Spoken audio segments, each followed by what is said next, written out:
Hello and welcome to A Critical Dragon, where I talk about narrative in film, television, and in books. And today, for a change, because I've been focusing a lot on books, we're going to be talking about film in a spoiler talk about the 2021 adaptation of Dune. And I am joined by Dr. Philip Chase. Hello, Philip. Hello, AP. It is quite a pleasure to be here.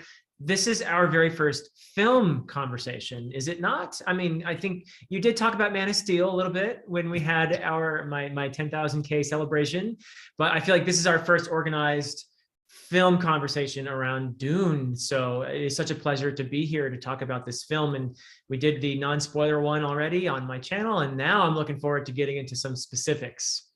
Yeah, and that's it. When we talked on your channel about the non-spoiler things, there were a lot of different aspects that we wanted to discuss, but it gives away so much of what is actually happening. And part of this is, in an adaptation, things have to be cut away. It is inevitable, and they're trying to find a story truth, an element, a thread that runs through and holds everything together in something that can be packaged in under 3 hours. And inevitably, things get lost in that translation, in that adaptation process. And while I do have very positive things to say about the film, I enjoyed it, but there were certain choices made that I didn't like. And there were certain choices made that I think are issues.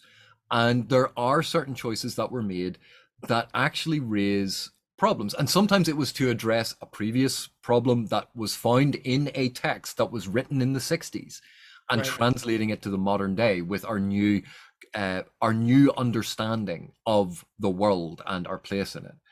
Right. Some of those cultural artifacts from the 60s have to be addressed.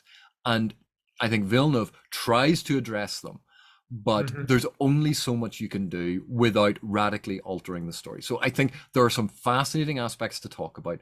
And we can start by sort of working through this. Let's go on a sort of character by character basis, because when we talk about a character, we can talk about the elements surrounding them. And that hopefully will lead us through some of the discussion.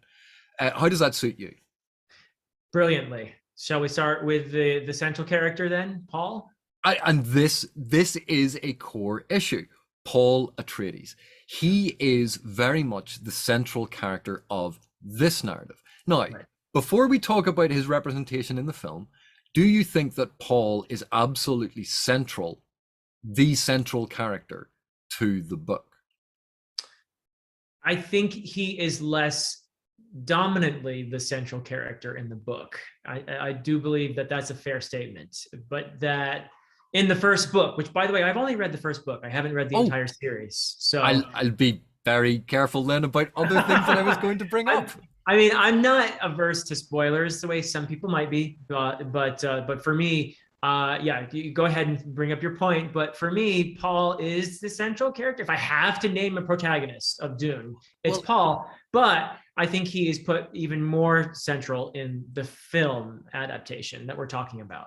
because the way I would have described Paul's role in the novel is Paul is very much a main character.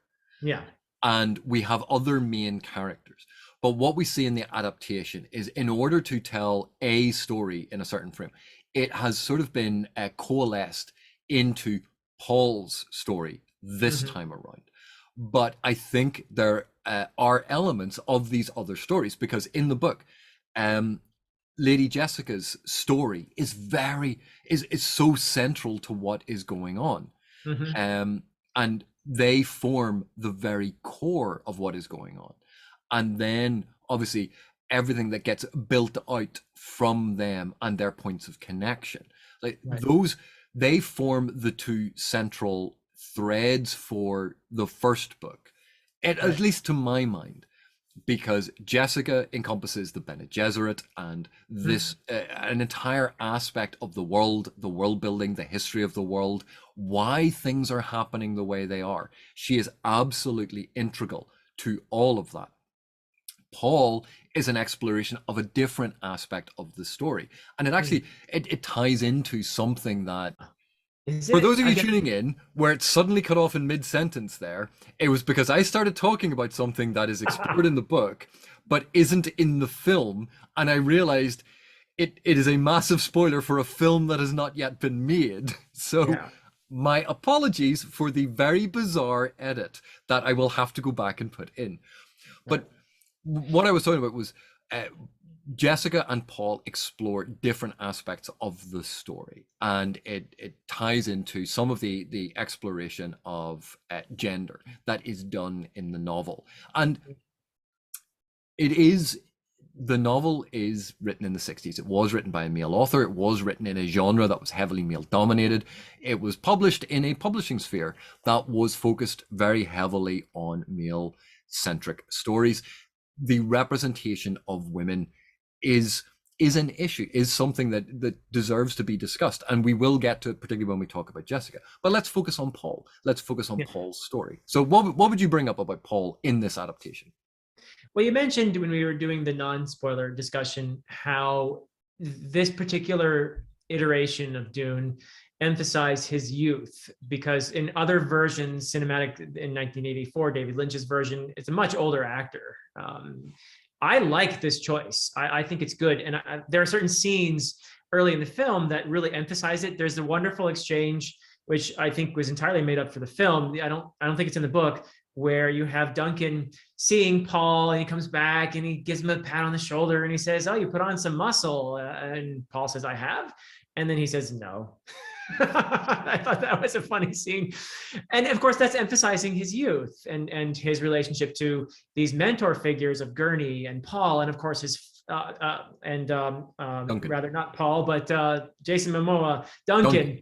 Yeah. So his relationship with Gurney and with Duncan and his father, of course, these are all mentor relationships of a different sort. And he has one with his mother as well. Then these are relationships that are very important, that are presented as important early on. And so we do get an emphasis on his youth, I think. And he hasn't outgrown these mentors yet. That is quite clear. So you see him in the early scene where he's given the gum Jabbar, and that is really well done. What you see there is a youth who's being tested, who in the middle of this very trying trial, it has this force inside him. The actor has to bring this out. And I think Timothy Chalamet does a brilliant job here of bringing out. I mean, it's a simple wooden box his hand is in. There's no special effects involved here. It's the actors evoking this scene for us with Hans Zimmer's music in the background helping out. But in the background. We'll talk about that later. But we'll get to that. But I just thought that was really well done. That scene was brilliant, by the way. The Bene Gesserit, I don't know who the actor's name is who plays her, but she is brilliant in that part. But see, what I actually, one of my disappointments with that scene was it was so short. In terms of the actual time on screen, that is a very short scene, and it has such importance in my memory. It is such importance in the book. It has importance for who Paul is as a character. I wanted that scene to linger. I wanted that scene to be focused on more, and yet it seemed over so quickly in this film adaptation. And this is something about some of the scenes that they choose to include. And I think it was very important that you brought up that scene with Duncan, where Paul meets Duncan, and you get that sense of him still idolizing these mentor figures. Right. Because this goes to how Paul in the book is not normal. He has been trained without his knowledge as a mentat. He has been trained by his mother in the Bene Gesserit style of combat and their way of thinking and their control of every single muscle in their body and their control of their minds. Everything about that is controlled. Paul is not a normal character. He's not a normal kid. And he's also been raised to be the heir of the Atreides, the heir of a noble house. So all of his training to be a ruler. He is very, very different to what you expect from a 15-year-old boy. Mm-hmm. But what we see in this adaptation is a lot of that being reduced, a lot of that being de-emphasized, and a lot more of Paul being a normal kid being emphasized to humanize him a lot more. And this is what we were talking about when I said, I think this is a way of humanizing the character for the modern audience that Mm-hmm. was not necessary in the text. And in some respects, I think it detracts from the story that Herbert wrote, but it's Mm. telling a slightly different story.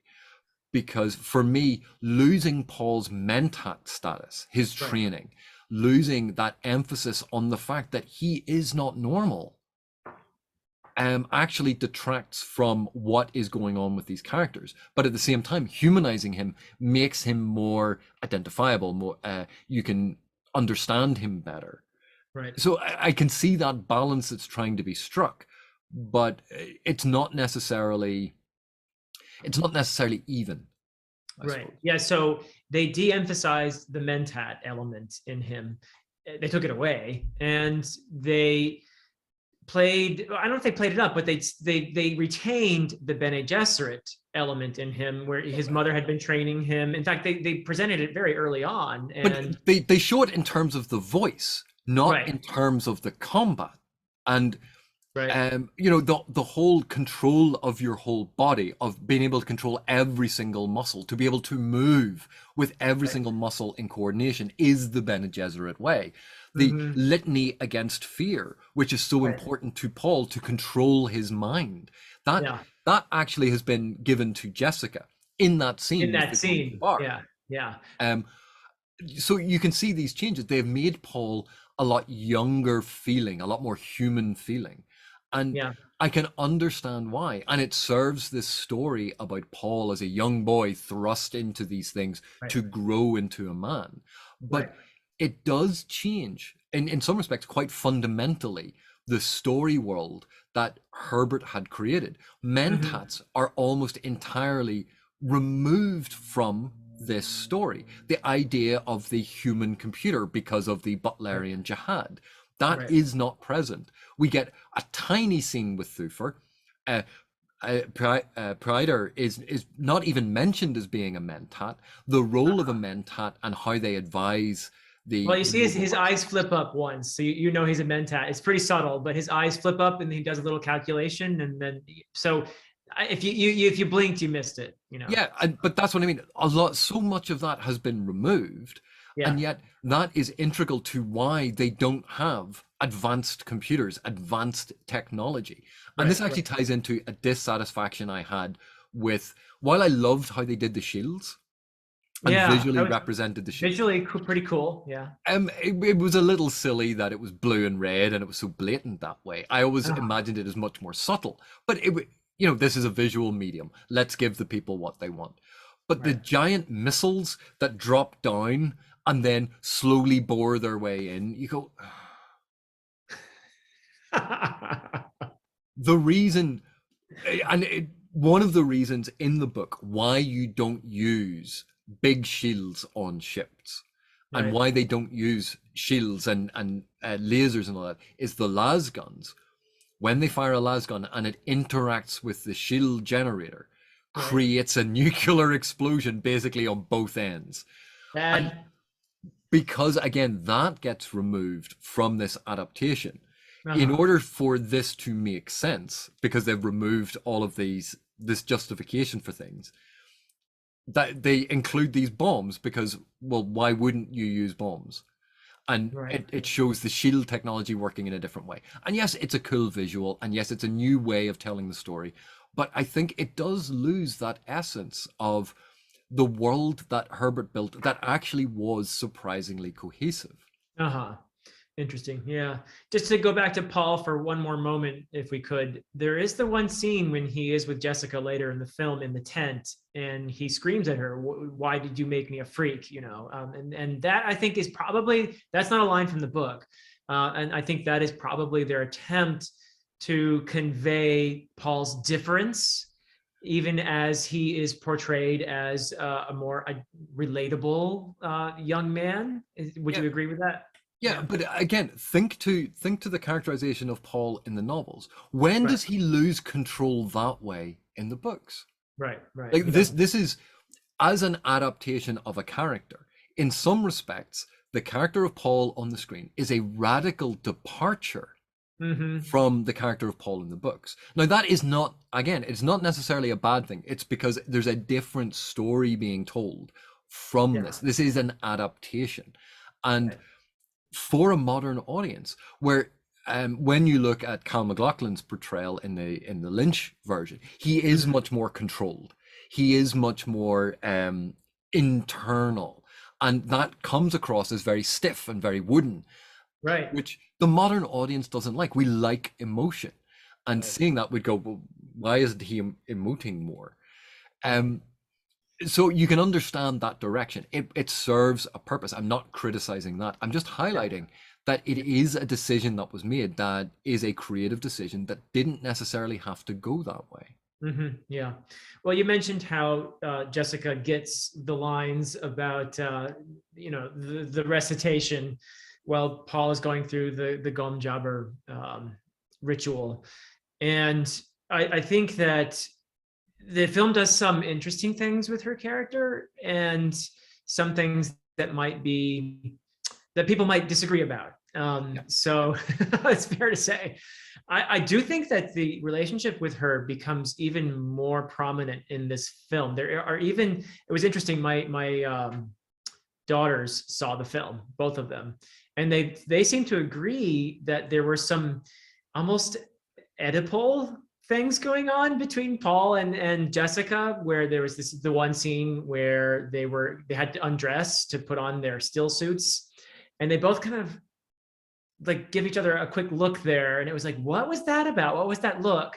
And so the relationship between, I'm not sure if I would go as far as to call it Oedipal or not, but it's interesting. I mean, obviously that was a directorial choice. I want you to look at your mother when you're doing that. He had to put the still suit on her and help her with that, obviously, but still there was a tension there. I mentioned the "why did you make me a freak" scene, and she cries a lot more in the film adaptation, this one, which I don't necessarily have a problem with, but she cries a lot more than I remember her ever doing in the book. So she also has emotions. You mentioned they make Paula more emotional. Yeah. I think Jessica is more emotional in the book as well. So what were your thoughts on her? Well, first of all, about that scene where Paul looks over his shoulder at Yeah, Jessica, and then she does the same thing. same thing. Like, Yeah. your reading of that, the implication, suggestion, or even hint of Oedipal sort of sexual tension. Mm, Let's talk a little bit about projection and how people read into scenes. right. Because if I was having to get changed in front of my mother and stripped down naked to get Yeah. into a still suit, I Right. might look to see whether or not she's watching because I'm ashamed of getting Yeah. changed. And Right. my mother may do the very same thing to double check that I'm not seeing her Or naked. you could just That go hide behind a rock. Yeah. So Right. on the one hand, you could see it as Oedipal. On the other hand, you could see Right. it as body awareness of having to get changed in front of someone you're not used to getting changed in front of. Fair So it enough. is very interesting Right. that your mind first went to Oedipus.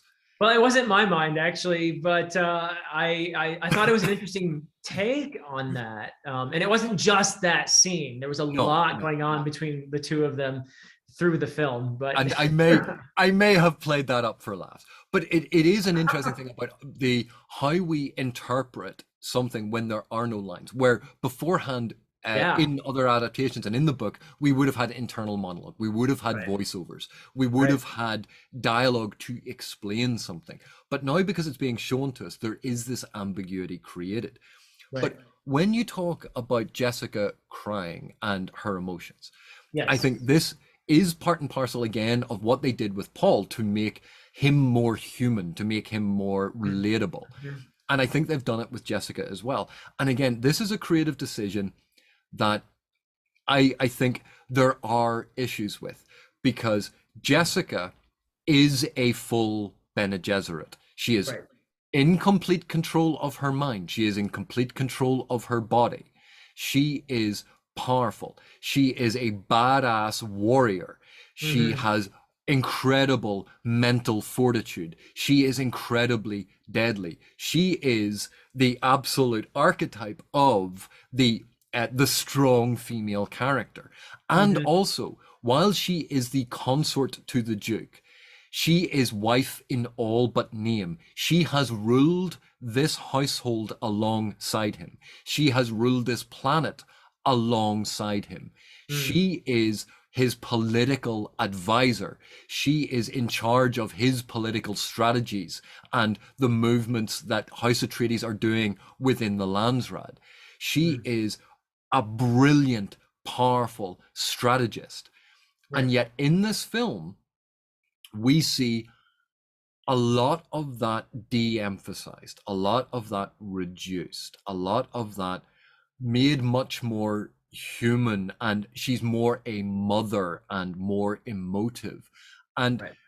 in some respects, not totally, but in some respects, I think that reduces the power and importance of Jessica as a character. Mm. In the novel, we have the whole conspiracy of who has betrayed House Atreides, who is the traitor, and the paranoia that sweeps everyone as they all think of who it could be and why they would do it and what is going on. And Jessica is obviously a prime suspect. It is um, a division between her and Duncan. Duncan is then a division between her and Leto, that there are all of these different things going on. And Right. none of that is in this adaptation because they have made her a wife and a mother. And in some respects, I think that has significantly reduced her importance and significantly reduced her power. Now, Mm.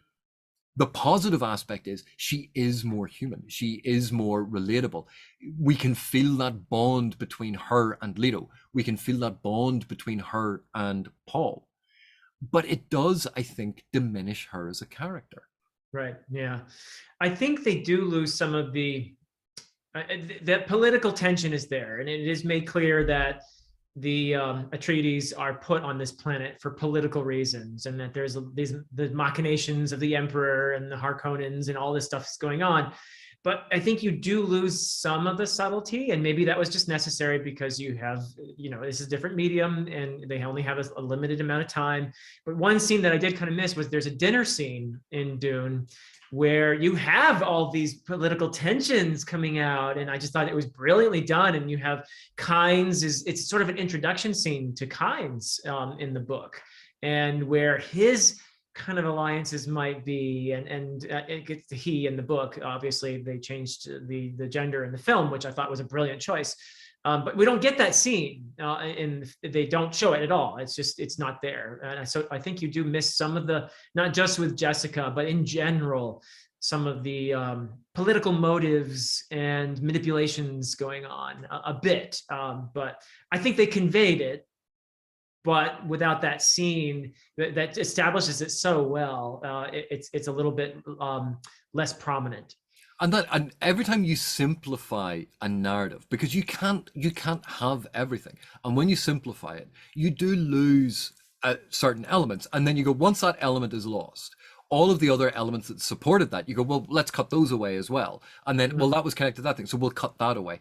And that is one of the ways that you can actually cut down a complex narrative like Dune into something that becomes filmable and translatable onto the screen for the engagement, entertainment, and appreciation of an audience.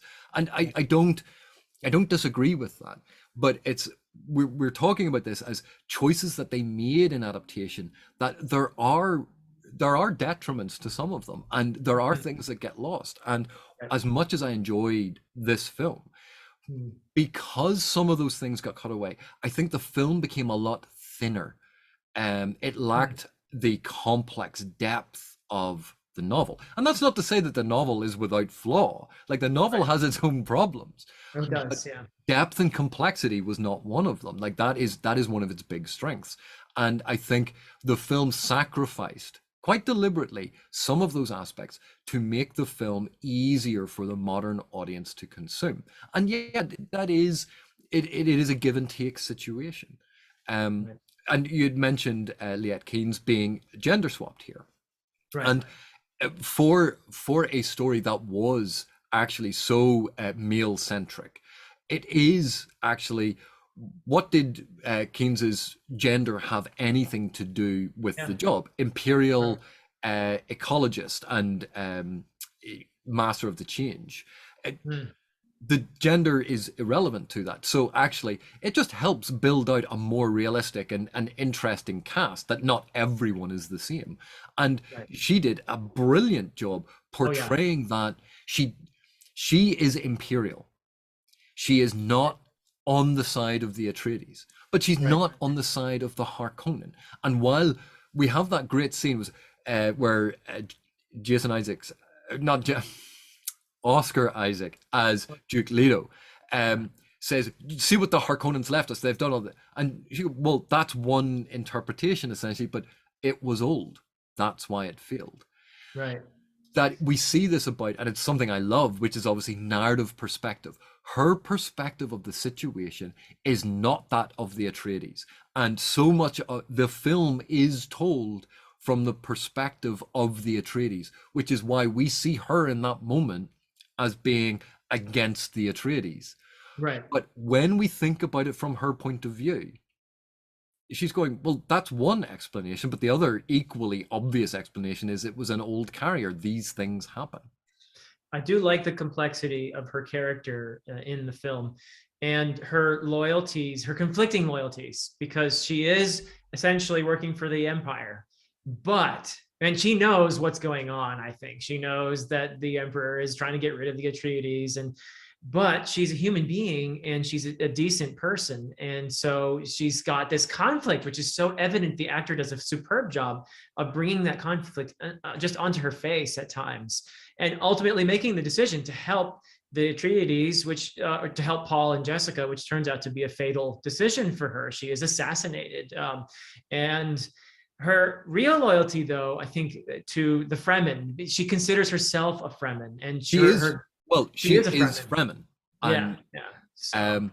And this is something that I thought was done so well, because initially, think of her perspective as the Imperial agent of change, of the arbiter of change on the planet. The Atreides are coming in, and so as the Imperial agent, she's not to take the Atreides side, she's not to take the Harkonnen side, and we have that balance. Now think about it as her mind as a Fremen. Here is yet another oppressor coming in. Why would I take their side? And suddenly that dual nature of her, of Keynes's character, comes to the fore, and you realize that in that instance, both the Fremen and the Imperial perspective are the same. And it's such a wonderful subtlety as to why she doesn't want to help the Atreides. And yet we see that in that brilliant scene where Leto makes the decision to rescue the men on the Sandcrawler. Right. And that causes her, that's the first seed of doubt. Right. That is suggesting to her that maybe the Duke is not the same as the Harkonnens. Right. And she obviously is aware of the communications with Stilgar. She's aware of these things. She sees how Paul is linked to this prophecy that they have. And she's skeptical. She's trained as an Imperial ecologist. She's skeptical of these things, but it is still part of her culture now, her adopted culture. And you can see her slowly being persuaded. And that's when the Fremen and the Imperial perspectives come into conflict. And that's what you were talking about. And she does that so well on the screen. Agreed. Yeah. Well, we mentioned Duke Leto a few times. We want to move on to him now. Well, I thought, you want to tell me your initial thoughts? Sure. Yeah. I as I said before, I thought in the non-spoiler video, I thought Oscar Isaac did a brilliant job of portraying the character in the film. I loved the character. It seemed like a very archetypal in the book, and I mean that in a positive way. That you have here a patriarch, right? He is a strong patriarch, a rugged fellow, a soldier, but there is also, I thought, I liked the way that the film portrayed a sort of soft side to him as well. You got that scene early on Caladan where he explained to Paul, this is not in the book, where he explained to Paul, I didn't really want to be a Duke either, and I had to just sort of suck it up. And that was an interesting insertion, I thought, in order to, as you've been saying, humanize the character a bit. So I thought that for me, that worked, because the Duke, and I don't mind this in the book at all. I don't mean this to sound critical, but he is more archetypal in the book. And what you have here in the film, I thought was a very human, very well portrayed character who is trying to be that archetype, but has this soft side at the same time. And you can feel the guy's sorrow as he's trying to live up to this. And you can kind of feel his fear, because he's a human being who's trying to play this role. And he tries to assure his son early in the film about that role, that, yeah, it sucks. And you just got to try to do your best and muddle along. And so I like that. I like that they put that there. I like the connection they made at the grandfather's grave, the one who, it's not made explicit, but he dies bullfighting. They keep mentioning it, and the camera tends to linger on the head of the bull and on the little model of the bull fighting. And you go, that's the head of the bull that killed him, that they have mounted and they bring with them as an important family heirloom. You see that? That's the head of the bull that killed your grandfather.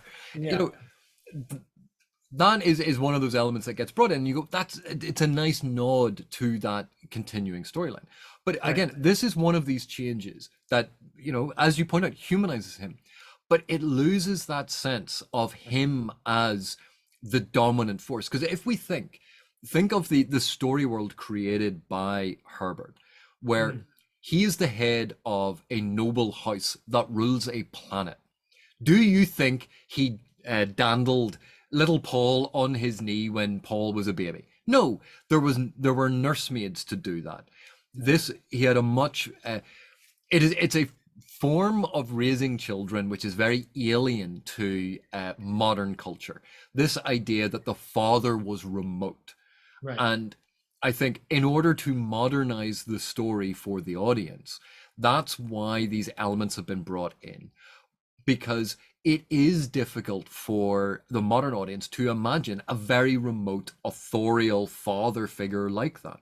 And yet lots of people, even alive today, had fathers who acted that way, that they were not involved in changing babies' diapers, that they were not involved in this loving, caring relationship with their children. That, yes, they loved them in their own way, but they were an authority figure within the household. And that is magnified when you're the head of a noble house, the head of the Atreides. Think of this as the noble houses of ancient Rome, where you had other people to care for the household, where the children were brought in to entertain you and then sent away again. Think even in The Sound of Music. Oh, yes. Yeah. Bring in the children. The children all file in. Are you dressed appropriately for supper? Yes. Now sit down. We will have our dinner. You will now tell me the things. Now go away, children. I am about my day. That when we look at that now, it looks so bizarre. And yet that wasn't as abnormal as we now think it is. So that's an aspect of the story. It was modernized for this, but it does, again, it modernizes it at a cost of part of who this character was, because Leto here is much more conflicted, much more human, much more fallible. And that, again, is a reduction in his power, much of the same way, not as significantly as Jessica's power is reduced, but it does reduce them in stature and power. On the other hand, Duncan Idaho, Jason Momoa's portrayal of him, that humanizes him so much more and shows this big brotherly attitude he has to his young mentor, or mentee, in Paul. That is so much better realized on the screen, because this is much more the mentor relationship we get, and we get that bond. And then we see that moment when he finds out that the Duke is dead, and he sees Paul, and that relationship changes in a split second. He kneels before him. Because in that moment, in that moment, never again would he have the audacity to Right. reach out and grab Paul's arm without Paul's permission. He would never again joke in that way with Paul, because Paul is now his duke, his lord, and his master. Yeah. Yeah. And that, for all people talk about Jason Momoa and oh, he's in this and that, and they don't rate him as an actor. But to see that moment, and Momoa Wow. Yeah. gives it physical effect on screen, that it is Yeah. palpable. I Yeah. think that speaks volumes to how well he actually acts, and I think he is underestimated for that. I agree. It's a show stealer. Absolutely. That relationship, which is, I mentioned the scene early on where he, thumps him on the shoulder and says, "Oh, you got some more muscle there." And I do. No. I mean, from there to him kneeling before Paul after this trauma, after this horrible tragedy of death and destruction and the loss of everything, and that loyalty that he has for not just House Atreides, but for Paul as a person, someone that it's a complex relationship because there is he was his mentor, but now Paul is his duke. So that is just wonderfully realized, I think. And so I would agree with you 100% on that. Yeah, but again, like, they remove a lot of the interpersonal relationship between himself and Jessica. They Mhm. they didn't do anything about that. They remove a lot of the complexity of who Duncan was and what he was sent to do, and yet some of that still comes across in that scene where we have Stilgar meeting, spitting on the floor, and you see everyone immediately that Right. this is an insult to our duke, and Right. Gurney Halleck as the enforcer, as the man at arms, as the Right. commander stepping in, and Duncan as the swords master going quick, wait, Oh, wait, no, wait. no. And he spits, and yeah. and you get that he went, you can almost see I forgot to tell them this, that this is Yeah. the thing that he should have told them about.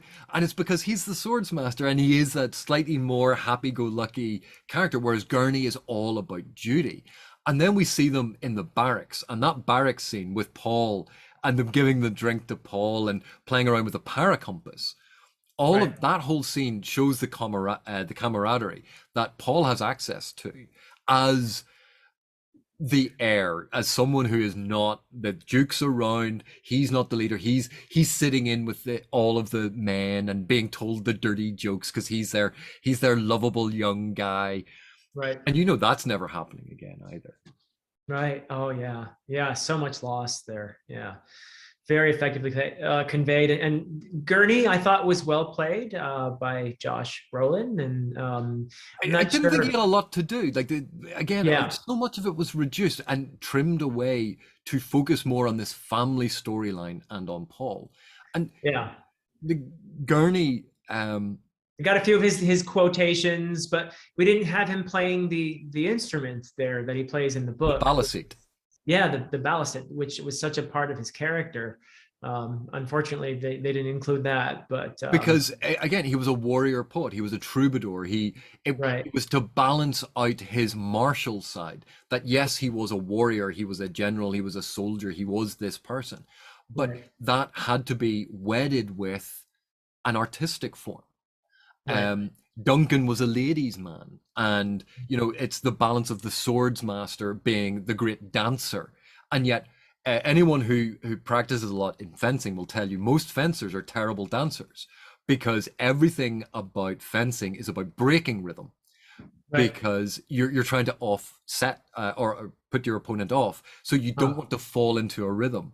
So I know it's so poetic to talk about sword fighting as a dance and them using these moves and this ballet, but so much of it is actually broken because it's about not having a rhythm. And Right. I have to admit, this is something in the film that I cringed with. In the book, obviously, it talks about the Fremen walking without rhythm on the sand, Yeah. Yeah. and Yeah. and we see that. I don't know if anyone saw the Vin Diesel movie, the it was like the babysitter or the peacekeeper or something. But Vin Diesel as an agent has to go in to babysit this family, and in Okay. it, the kid has this dance that she does, which is like you jump forward and then you move to the side and then you Oh. slide forward, And as soon as I saw this on the screen, I went, "Oh my God, that's all I could think of." It was so poorly done. Huh. Because how do you physically represent that? And that's I realized that it is actually incredibly difficult to Yeah. physically represent that. Yeah, absolutely. So I feel bad about it. At the same time, I wish they'd just sort of he'd said, "We walk without rhythm," like um like the English. That's why they can't dance. They have no sense of rhythm. Oh, little jab you worked in there, huh? Uh, Very nice, very nice.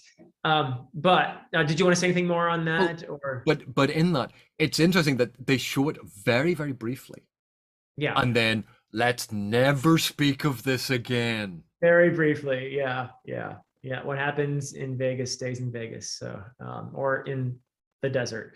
So should we talk about the baddies here, because there were some changes. Fade Rautha from the book does not appear at all in the film, so that's an interesting choice.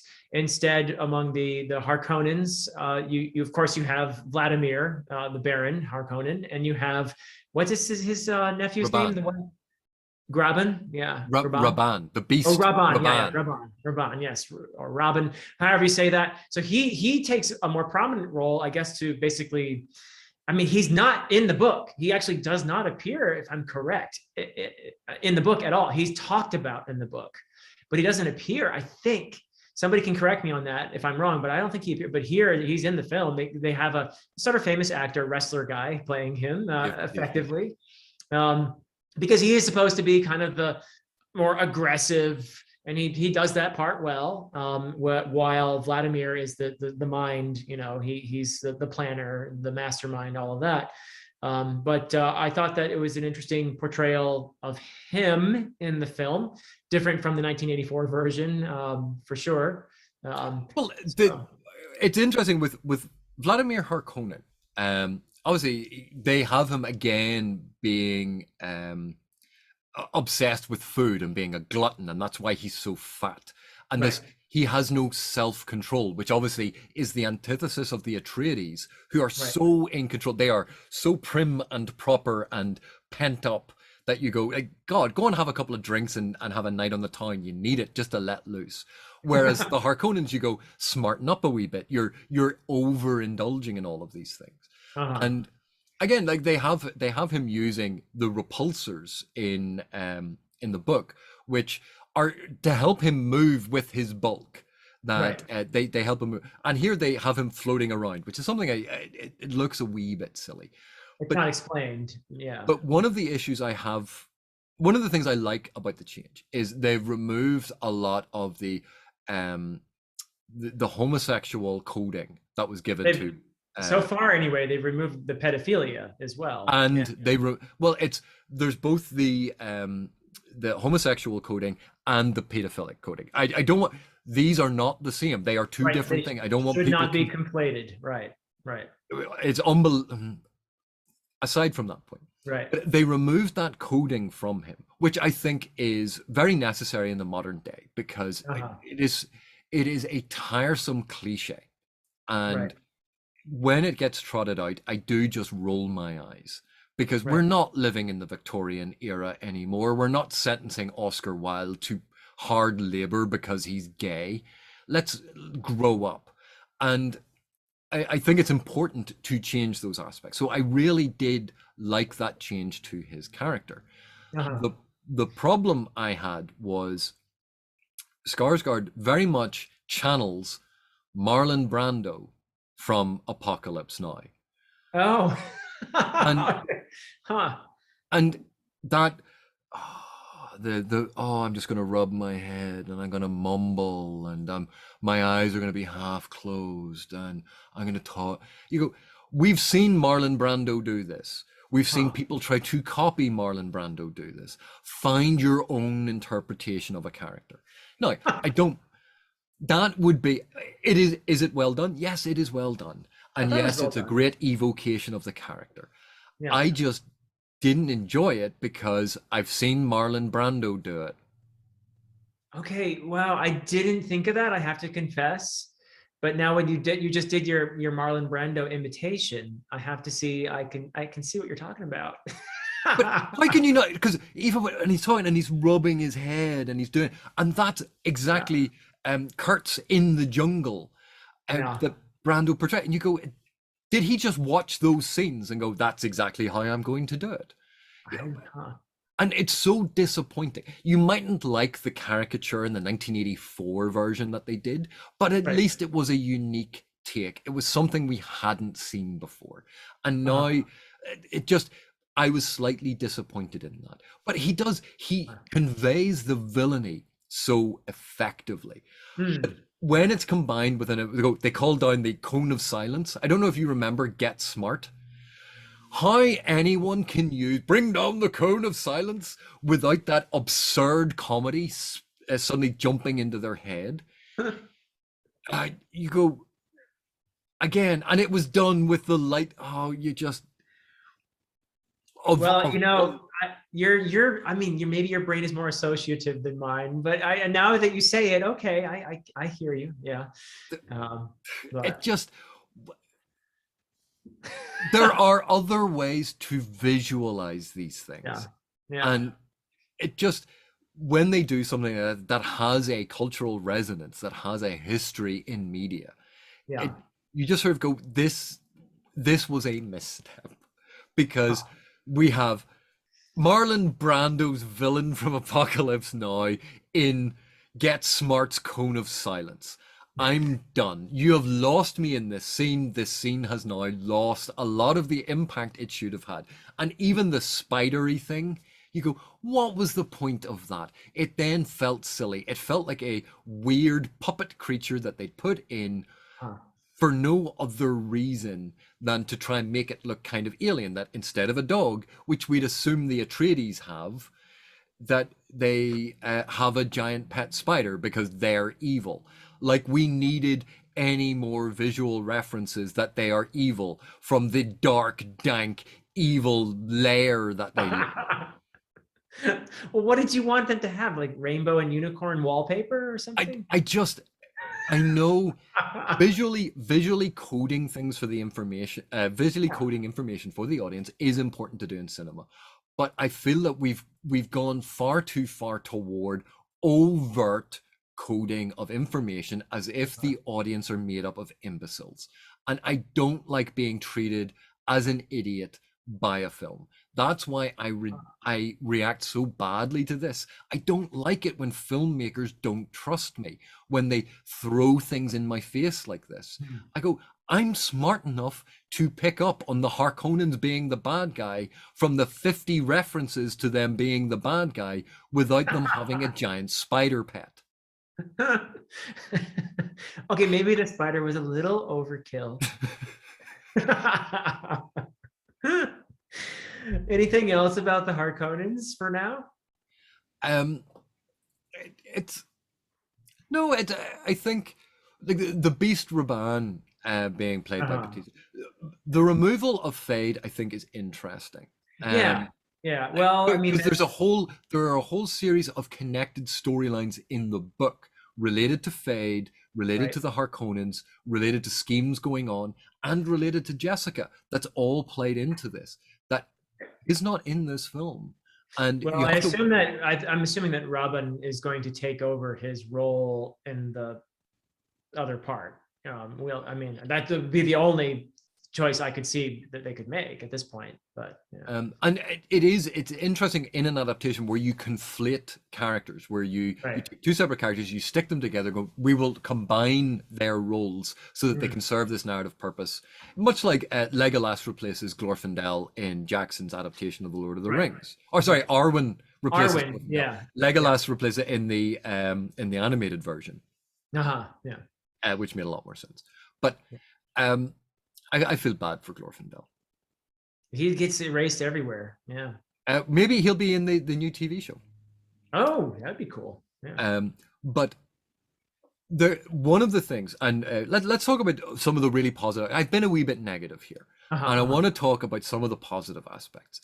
I Sure. thought the stilt suits looked great. I thought the costuming of the Fremen, that Yeah. worn look to all of their costumes. It's something that Jackson did in Lord of the Rings adaptations, which was brilliant. Which was all of the armor and stuff was worn It didn't look like it had just been produced and was hanging up in a warehouse and then they wheeled it out to the extras. And Yeah. we see that when they first put the still suits on, when they're brand new and they look all cool, and then half an hour after being out in the sand, you go, nope, they're knackered. And it is so realistic about that environment, about how the environment gets there. So the costuming I thought was excellent, and how the ceremonial costuming that Jessica wears, that is so alien looking for what we know that she wears in private in Caladan or in private in Arrakeen. But for a ceremonial function, she dresses in a ceremonial robe. And we see Yeah. this difference in her role as the concubine to the Duke, the mother to Paul, the lady of the house. All of these different roles have different visual cues. Yeah, yeah, that's good. Another positive for me, and you mentioned the Fremen, and we do need to talk about them, I think, a little more. But one thing I like that they did was that before Paul encountered Jamis, the Fremen that he ends up killing in the duel, which is a scene probably we could talk about, because there are some, I think, interesting changes there too. But Paul has this vision of him. And that's not in the book. This doesn't happen in the book. Paul has a vision of Jamis, and in the vision, Jamis is a benevolent character. He is the one who shares something of himself with Paul in order to help Paul survive. And it's interesting because then they have the scene that follows a little bit later where Paul and Jessica are running from the worm, and we learn later that it's Jamis that sets off the thumper that distracts the worm. Although that was quite a scene where the worm is kind of like it's sort of looming in front of Paul there, and it's as if the worm is trying to say something to Paul here. I thought that was an interesting scene that they inserted there. But back to Jamis, the fact that they gave Paul this connection to him, a benevolent connection, that he is seen as in some way serving to save Paul and Jessica, that he is seen in a nurturing role, and that even in the fight, he is portrayed in some ways in a sympathetic manner. That Jamis is, yes, he is aggressive. Yes, he doesn't want to accept Paul and Jessica. Yes, he's insulted because Paul outdid him, in that moment of conflict. But at the same time, it's an interesting moment, that duel between Jamis and Paul.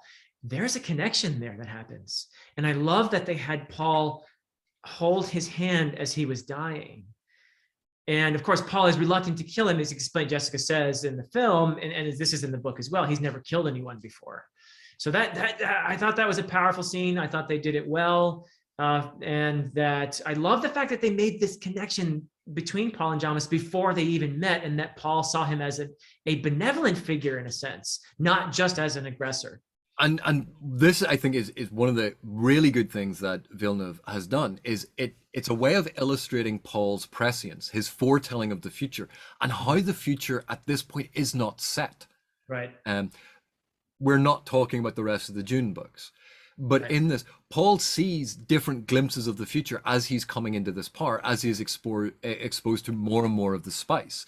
And we see that there are these possible futures. There's a future where he dies, he's killed in that duel. There's a future where he and Jamis are friends. There's all of these different futures, and we see that he's starting to negotiate between them. He's starting to hone in, and the more choices you make, the narrower your future choices become. That they start closing in on these potential futures.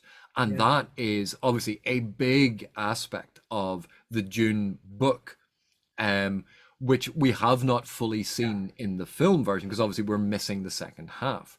Right. But one thing about that duel scene, again, I did like the fact that it does show Paul's reticence in killing and thinking he can get away with, we've fought, I've shown that I had you. Duel's over. And they're like, no, you have to kill him. Nope. And he can't force himself to do it. The thing that I find, and again, it's, you can't have everything, but Paul was so used to fighting with a shield that this is the reason why Jamis in that duel in the book keeps getting away at the last moment, because Paul has the strike and then slows down at the last second, Right. because that's how you penetrate a shield. So Jamis has a chance to get out from it, even though he was beaten. And they think And he's mocking him. Yeah. Yeah. and that's why he gets angrier and angrier, thinking that he's mocking him. Stilgar thinks that Paul is a sociopath. He's a viper who Mm. enjoys toying with people. Right. And Jessica has to explain, not only has he never killed anyone, but that's how shields function. And the Right. reader knows this. And we get this insight into this. Paul now has to adapt how he fights. Right. And there is that tension in the fight sequences. It is very difficult to represent a fighting style that is both fast and slow. And Yeah. while it's described brilliantly in the book, we enjoy it in the book because it's left up to our imagination. Villeneuve, I think, did a very good job, and the fight choreography and the fight choreographer team and everyone involved in it, I think they did an excellent job trying to recreate it. Is it seamless? Is it perfect? No, there are moments, particularly when Duncan's fighting, you go, he just like hits the guy. How did that penetrate the? You know, there are those little moments, and oh, that penetrated very quickly, and then that one didn't. Yeah. You can't have it seamless. This is something that does not exist, that people can't practice. They've had to try and invent on the fly and then work in with CGI shielding and special effects. Right. They did an incredible job, and it's visually stunning, and it, for the most part, works very, very well. Yeah. Yeah. And not entirely consistent the way they handled it, but I thought it was cool nonetheless. Yeah. So yeah. But what did you think about the sparkle inclusion of the spice into the sand, into the dust? Anytime there were those moments where you saw the sand or the sand was in the air, and it just every once in a while you saw these sparkles of the spice particles, and Yeah. you realize how integral that is to the entire world, to Dune, Right. Arrakis as a planet, to the culture, to the story. I thought that was so incredibly well done. Yeah, and also how integral it is to Paul's development and how it interacts with him and how it plays into him being the Kwisatz Haderach or the whatever it is the Fremen call the chosen one. What do they call the whatever they did? I can't remember the term off the top of my head, but you know what I mean. Yeah. But there is a character we haven't spoken about yet that I think we need to talk about, and that's Dr. Yui. Yes. Um, Yes. And while basically Thufir and the Mentats get almost completely excised, they have a tiny bit. Yui is so integral to what happens on Arakin. I have to admit, I was so disappointed by his lack of presence in the story. But there's both a positive aspect here and a negative aspect that I want to talk about. So I'm going to talk about the negative aspect first, and because I want to finish on the positive aspect, because overall I think it was done well. There is something about it that I found slightly problematic, and this negative aspect is Yui as of Asian descent. Yui is a character of non-Caucasoid origin, and holding his hands over the body to use almost like chi to examine the body is in some ways, and can be read, if you're going to take a negative light of it, as exploitation and cultural appropriation of this, because it's not explained. It seems very much of tying into the Asian mystic stereotype. And because of Villeneuve taking that external view, because of that lack of depth and complexity being explored the way that it was in the book, we don't realize that this is part of Yui's conditioning, that he cannot cause harm. Right. And what we see in all of this, why he always prescribes tablets, you know, it's this part and parcel of who he is as a doctor. What I loved about that is the fact that this very positive aspect of using the chi as a way of examining, as a proper medical technique, that in the future this has evolved to such a stage where by just moving his hands near him, he has evolved this ability to sense and diagnose issues in a patient. And this talks to the story world created in this far future society that is evolved from ours. And the Orange Catholic Bible under his arm, and that inclusion is so important in the story. And it's just disappointing that he isn't in it more, that more of it isn't explained, that we don't have a greater Right. insight into this. But Yeah. there is, I think, that conflict between potentially an exploitive portrayal of the Oriental mystic versus an inclusion of a part of a culture of humanity that is still included in this future world, that humanity continues to evolve and all people are represented. Right. I do think that a lot of the loss of insight, as much as there is, into Yua's character, is partly a result of the decision to not have the narration or whatever from Princess Irulan. And a lot of what we learn about Yua is a result of those epigraphs that we get, which Yeah. are all written by her. And that is something that the film, obviously, they chose deliberately not to have. To have any voiceover whatsoever, unlike the 1984 film, where I think, if I remember correctly, you have her ghostly voice sort of, and an image of faded image of her speaking, and that sort of thing. So she's included in that older film. In this version, we don't see her, and we don't hear her voice, unlike the book, where her voice begins every chapter. But a lot of the insight into Yua's character is a result of what she reports about him, and what we know about his conflict is a result of those epigraphs. Mm-hmm. Because without those epigraphs, we wouldn't know that character nearly as well. We wouldn't understand the conflict within him nearly as well. We learn right away that he's the traitor in the book. She spills the beans in the epigraphs, but that's okay, because that actually increases the sense of conflict within this character in the book. So that all gets lost in the film because we don't have her contributions to the story. Yeah, and his portrayal kind of comes out of nowhere, and you go, "Oh yeah, that was that doctor guy from earlier on." And but for the focus on the little tablets that he's used to drug all of the family, that was all well done. Like I liked that, and I honestly liked this representation of a different way of performing medicine.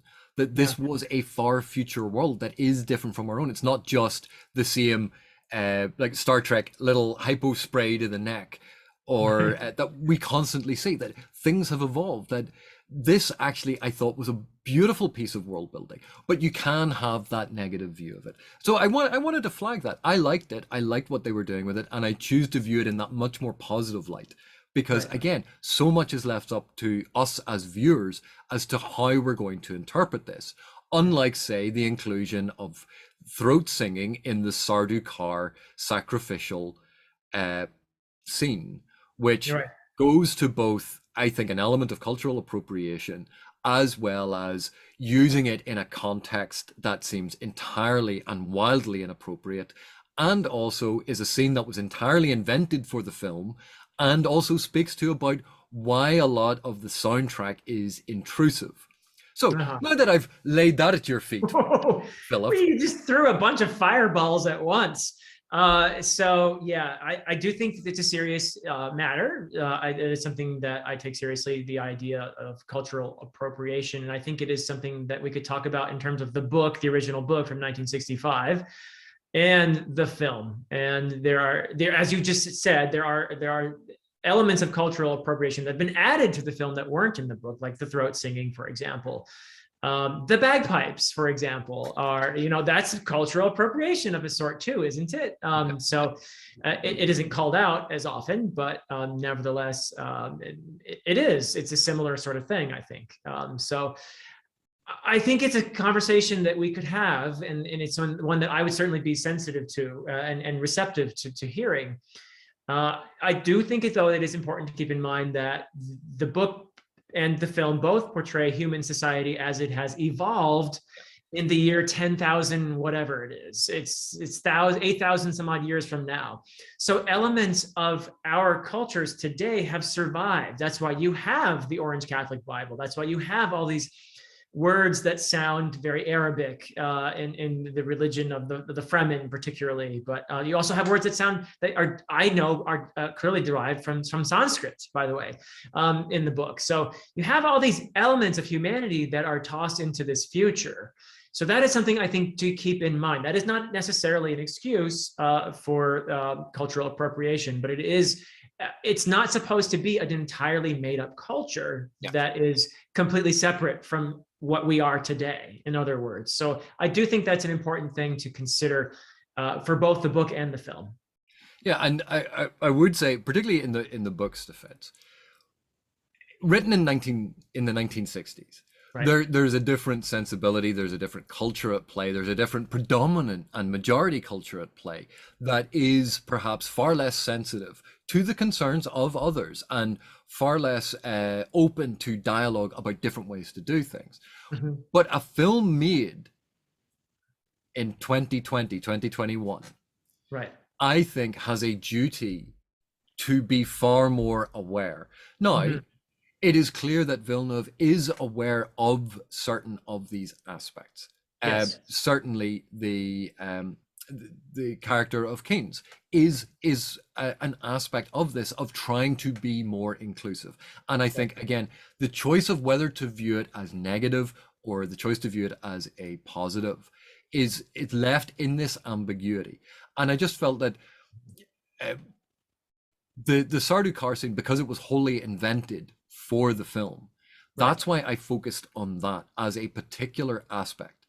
But we could talk about the Arabic inspired singing that that Zimmer uses for Arrakis, for the soundscape of Dune. And you go, that is, it could be viewed as very evocative, particularly for a Western audience. But this is part and parcel of that discussion of Orientalism and why you don't just use that as an element to create the other, to create mysticism, to create the sense of the exotic. Mm-hmm. There's a cultural resonance. But as you point out, Dune is meant to be our future.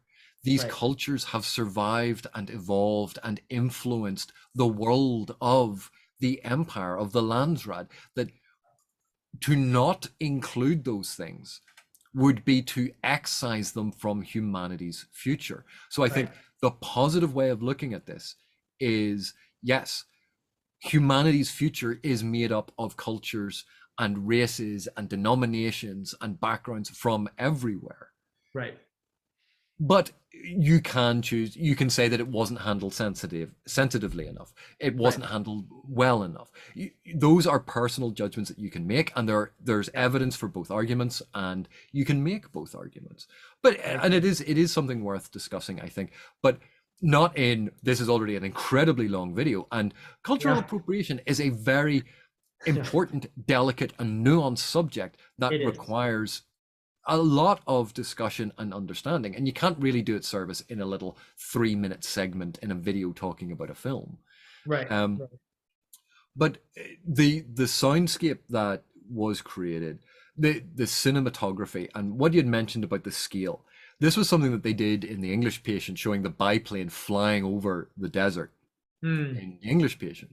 And we have very much the same thing here with the ornithopter flying over the desert for that same sense of scale. This little tiny insect that the ornithopter is, that the humans represent, in a world that is so much bigger than them, where even the worms are bigger than them, that it's almost like we are in the land of the giants, that we are the interlopers in this world that does not want us.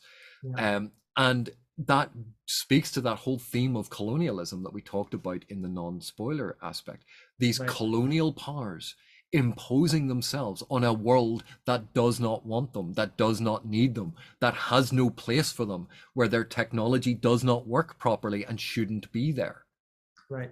Yeah. All of that gets so well represented in the cinematography and in the themes being explored. So I thought that was a wonderful point that you had made.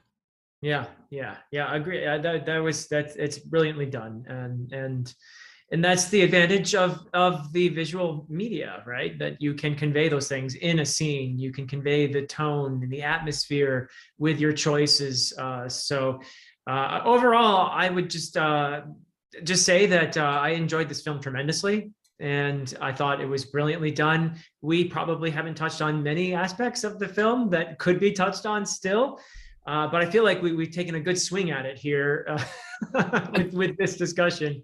And I know, I mean, I have a tendency to talk about a lot of the negative aspects or things that I dislike, and I don't want people to walk away from this thinking that I didn't like the film. I Right. really enjoyed it. It is visually stunning. Go and see it in the cinema if Yeah. you can. See it in the cinema and not on a small screen.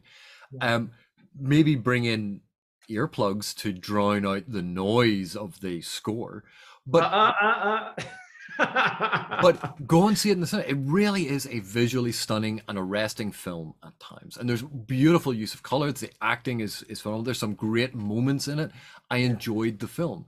But we were talking on this channel about it as an adaptation of a book. So Right. this is not a film review or a film appreciation. This is talking about those aspects that are differences and why there are positive and negative aspects to them. So that's, I don't want people to think the film is bad. It is thinner than the book, but that's because the book's a big chunky boy. It's a big one. Yeah. It has less depth and less complexity than the book, but it's only half the story of the book, and it was in a cinematic format rather than the depth and complexity you can go into in narrative. That's Yeah. why literature can explore things, I think, to a greater extent than you can do in film. But Oh, yeah. film is ultimately far more accessible. But Yep. Philip, thank you so much for joining me today. I appreciate this has been a long video, but thank you so much. You have added so much to my enjoyment and appreciation of Dune. Thank you for being. Oh, likewise. Thank you, AP. And it's always a joy and a pleasure to talk with you. So it doesn't matter what we talk about. I have a good time, but this was a really cool conversation for me. So thank you. And for those of you watching, thank you for your continued support. Thank you so much for watching, and see you in the next one.